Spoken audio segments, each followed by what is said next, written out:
Installation and trial of TSSD for ZWCAD software. Double-click the installation package, click Next, select the installation directory, and the software will be installed. This version supports ZWCAD versions 2024, 2025, and 2026. After the installation is completed, a TSSD software icon will be created on the desktop.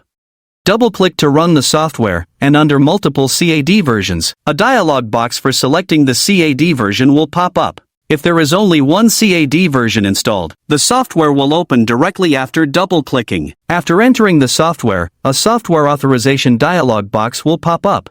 Click on Trial, then click on Apply for Trial. Fill in your name and email address, and then send the verification code. Enter the serial number and email address received in the email. Click OK, and once the authorization is successful, you can start using the software.